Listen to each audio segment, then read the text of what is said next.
اعوذ باللہ من الشیطان الرجیم بسم اللہ الرحمن الرحیم السلام علیکم ورحمۃ اللہ وبرکاتہ۔ میرے پیارے عزیز ساتھی اور دوستو، گزشتہ ویڈیو کے اندر میں نے آپ کے سامنے کامیابی کی راہ موضوع کے تحت کامیابی کے کچھ اصول ضوابط بتانے کی کوشش کی تھی، اور یہ بھی کہا تھا کہ اگلی ویڈیو کے اندر ہم انشاءاللہ کچھ ایسی چیزوں کے ساتھ آپ کے سامنے حاضر خدمت ہوں گے کہ جن کی وضاحت سے بہت سارے لوگ کامیابی کے راستے کو اختیار کر سکتے ہیں اور بہت سارے لوگ ناکامی سے بچ سکتے ہیں۔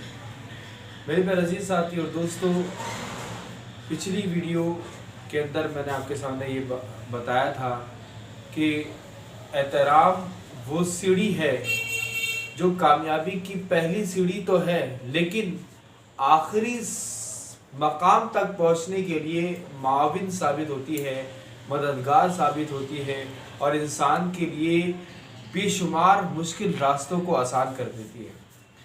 اب احترام کے بارے میں کچھ وضاحت بھی کی تھی، اس ویڈیو کے اندر میں اور وضاحت کروں گا اور یہ بتانے کی کوشش کروں گا کہ احترام کسی بھی چیز کا کس طرح کیا جا سکتا ہے۔ میں نے آپ کے سامنے یہ بات رکھی تھی کہ اچھی چیز سیکھنا اور بری چیز سے بچنا۔ حدیث مبارکہ کا مفہوم بھی بیان کیا تھا کہ آپ بری چیز کو روکنے کی کوشش کریں، نہیں روک سکتے زبان سے روکیں، ہاتھ سے روکنے کی کوشش کریں، نہیں روک سکتے تو اپنے دامن کو بچا لیں۔ اور اچھائی کے بارے میں نے بتایا تھا کہ ہر ممکن کوشش کریں کہ اس اچھائی کو، وہ کہیں سے بھی مل رہی ہو، اس کو حاصل کر لیا جائے۔ اب اچھائی کو حاصل کرنا اور برائی سے بچنے کے لیے کیا چیز فائدہ مند ثابت ہو سکتی ہے، کیا وہ طریقے ہیں جن کو اپنا کر انسان برائی سے بچ جاتا ہے اور اچھائی کی طرف خود بخود ایک لگن جستجو پیدا ہوتی ہے اور وہ اچھائی کو ایکسپٹ کر رہتا ہے۔ وہ پہلی چیز کیا ہے؟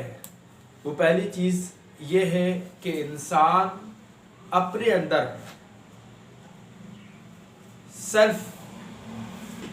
خود اپنے اندر یہ پیدا کرے کہ وہ انکساری اختیار کرے، غرور و تکبر سے بچنے کی کوشش کرے۔ انسان جب بھی اس راہ پر نکلتا ہے تو کچھ نہ ہو بھی پھر بھی غرور آ جاتا ہے، اور کچھ ہوتا بھی ہے تو پھر تو آتا ہی آتا ہے۔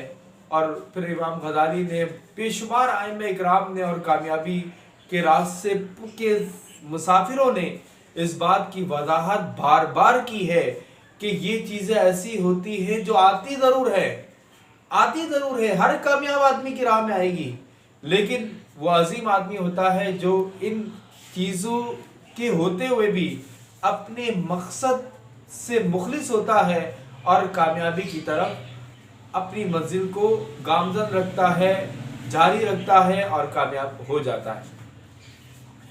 غرور سے کس طرح بچا جا سکتا ہے اور اپنے اندر انکساری کیسے پیدا کی جا سکتی ہے؟ سب سے پہلے میں اس بات کی وضاحت کروں گا کہ انکساری بندے کے اندر ہو تو بندہ کیا کیا سیکھتا ہے، اور غرور ہوتا ہے تو انسان اپنی زندگی بھی تباہ کرتا ہے، دوسروں کی زندگی کو بھی نقصان کی طرف لے جانے کی کوشش کرتا ہے۔ مثال کے طور پر ایک استاد تھا، وہ پڑھانے کے لیے جایا کرتا تھا روزانہ، اور دریا اس کی راہ میں پڑا کرتا تھا۔ وہ دریا میں کشتی پر سفر کرتا اور پھر دوسرے پار جا کر اسکول میں، کالج، یونیورسٹی میں جا کر پڑھایا کرتا تھا، تدریس کے جو فرائض تھے اس کو بخوبی انجام دیا کرتا تھا۔ ایک دن ایسا ہوا کہ جب وہ اس دریا کے کنارے پہنچا تو وہاں پر کشتی تو موجود تھی لیکن کشتی چلانے والا نہیں تھا۔ وہ بڑا پریشان ہوا، ٹائم دیکھا تو ٹائم بھی کم تھا۔ اب دریا کی اس پار کیسے جایا جا سکتا ہے، کیسے جایا جائے؟ اس نے ادھر ادھر دیکھا تو دور ملا کا جو بیٹا تھا، کشتی چلانے والا کا جو بیٹا تھا، کھیلتا ہوا نظر آیا۔ استاد نے اس کو اپنی طرف مخاطب کیا اور بلا کر کہا کہ بیٹا مجھے اس پار جانا ہے اور تمہیں کشتی چلانی آتی ہے تو مجھے اس پار لگا دو، اگر جو اجرت ہوگی وہ میں تمہیں ادا کر دوں گا۔ بچہ مان گیا اور چپو سنبھالے کشتی میں بیٹھ گیا۔ ابھی کشتی تھوڑی سی آگے گئی تھی کہ ہر علم والے کے اندر ہوتا ہے یا پھر ہر پیسے والے کے اندر یا پھر قدرت کا یہ تقاضا ہے، یہ امتحان ہوتا ہے۔ میں سمجھتا ہوں انسان کا یہ امتحان ہوتا ہے کہ انسان دوسرے کو اپنے سے نیچا دکھانے کی کوشش کرتا ہے، کچھ حاصل کر لے تو اس عہدے، منصب یا پھر سب سے بڑھ کر علم کے تحت اس کو نیچا دکھانے کی کوشش کرتا ہے کہ میں یہ جانتا ہوں، مجھے یہ پتا ہے، میں نے یہ پڑھا ہے، میں فلاں چیز سے تعلق رکھتا ہوں، میں فلاں یونیورسٹی میں پڑھاتا ہوں، میں فلاں یونیورسٹی کا پروفیسر ہوں۔ میرے پیارے عزیز ساتھی اور دوستو، کامیابی کی راہ میں یہ چیزیں کوئی معاون نہیں ہے، کوئی معنی نہیں رکھتی۔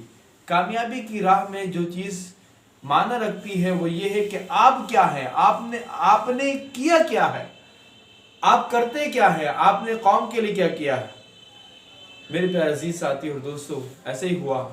استاد جب کشتی میں بیٹھا تو دل میں خیال آیا کہ بچے سے پوچھا جائے کہ اس نے کتنا علم حاصل کیا ہے۔ استاد نے بچے سے پوچھا، بیٹا آپ کچھ جانتے ہیں؟ بچے نے کہا نہیں۔ نحو صرف کے بارے میں، عربی گرامر کے بارے میں؟ بچے نے کہا نہیں، معصومی سے سر ہلا دی۔ تو استاد نے کہا کبھی اسکول نہیں گئے، کبھی کالج و یونیورسٹی یا مدرسہ؟ بچے نے کہا نہیں۔ تو استاد نے غرورانہ لہجے سے کہا کہ بیٹا تم نے اپنی آدھی زندگی ضائع کر دی۔ عمر بھی پوچھی، بچے نے کہا 16 سال ہے، 20 سال۔ کہا بیٹا تم نے اپنی آدھی زندگی ضائع کر دی۔ کیا ہوا؟ ابھی وہ بچہ معصوم تھا، خاموشی سے بیٹھ گیا، چمبو چلاتا رہا۔ کشتی تھوڑا سا آگے ہی گئی تھی کہ دریا کے اندر بھنور آیا اور دریا کی جو موجیں تھی انہوں نے ہچکولے کھانے شروع کیے، کشتی بے قابو ہوئی۔ تو اب بچے نے یہ سمجھ لیا کہ اب اس کو قابو کرنا ممکن نہیں ہے۔ اب بچہ کھڑا ہوا، استاد سے پوچھا استاد تیرنا آتا ہے؟ تو استاد نے کہا نہیں۔ بچہ مسکرایا اور دریا میں چھلانگ لگائی، تیرتا ہوا ساحل تک پہنچ گیا اور جاتے ہوئے کہنے لگا استاد آپ نے اپنی پوری زندگی ضائع کر دی۔ تو میرے پیارے عزیز ساتھی اور دوستو، کسی کو بھی اپنے سے کمتر نہیں سمجھنا۔ رب کائنات، خالق پروردگار نے ہر انسان کے اندر ایک جیسی صلاحیتیں پیدا کی ہیں، ایک جیسی کوالٹی انسان کے اندر کسی بھی لحاظ سے کوئی کمی نہیں رکھی۔ یہ ہماری سوچوں میں فطور ہوتا ہے، کمیاں ہوتی ہیں، ہماری عقل علم کے اندر، ہماری تربیت کے اندر کمی ہوتی ہے، جس کی وجہ سے ہم بہت ساری اونچی نیچ بنا کر بیٹھ جاتے ہیں اور پھر دوسرے کو حقارت کی نگاہ سے دیکھتے ہیں، اور پھر اس کا نتیجہ یہ ہوتا ہے کہ ہم نہ خود کچھ سیکھ پاتے ہیں نہ دوسروں کو سکھا سکتے ہیں، اور پھر جب تربیت کرنے کا موقع آتا ہے یا کچھ سکھانے کا موقع آتا ہے تو پھر ہم ایسے معاشرے کے اندر تباہیاں کرنے والے لوگ پیدا کرتے ہیں جن کا کوئی نعم و بدل موجود نہیں ہوتا۔ ایک اور بات عرض کر کے میں اپنی گفتگو کو ختم کرتا ہوں۔ میں نے یہاں پر وضاحت کی کہ غرور ہوتا ہے تو اس کا نقصان کیا ہوتا ہے، اور یہ فطری طور پر ہر انسان کے اندر پیدا ہو جاتا ہے۔ کامیاب وہ ہے جو اس کا مقابلہ اچھے سے کرنے کی کوشش کرتا ہے، رب کے فضل کا متمنی رہتا ہے، متلاشی رہتا ہے، اور اللہ تبارک و تعالیٰ اس کو اپنے فضل سے بچا لیتا ہے۔ دوسری طرف بات جو ہے کہ انکساری، حضرت علی شیر خدا رضی اللہ تعالیٰ عنہ سے کسی نے پوچھا کہ یا امیر المومنین بتائیے کہ جو کتا ہوتا ہے وہ بالغ کب ہوتا ہے؟ کتا ایک جانور ہے کہ وہ بالغ کب ہوتا ہے؟ تو حضرت علی شیر خدا رضی اللہ تعالیٰ عنہ نے فرمایا کہ وہ جب ٹانگ اٹھا کر پیشاب کرے تو بالغ ہو جاتا ہے۔ تو پوچھنے والا حیران ہوا کہ حضرت علی نے یہ علم کہاں سے حاصل کیا؟ جستجو تھی، اس نے حضرت علی کو جب اکیلا پایا تو یہ بھی دریافت کر لیا، یا علی امیر المومنین بتائیے کہ آپ نے یہ علم کس سے حاصل کیا؟ تو حضرت علی شیر خدا رضی اللہ تعالیٰ عنہ نے فرمایا کہ میں نے یہ علم ایک جمعدار سے حاصل کیا ہے، اس نے مجھے یہ بتایا کہ میرا تجربہ ہے، میں نے دیکھا ہے کہ جب کتا بالغ ہوتا ہے وہ پاؤں اٹھا کر پیشاب کرتا ہے۔ تو دیکھیں علم حاصل کرنے کی بے شمار ذرائع ہیں،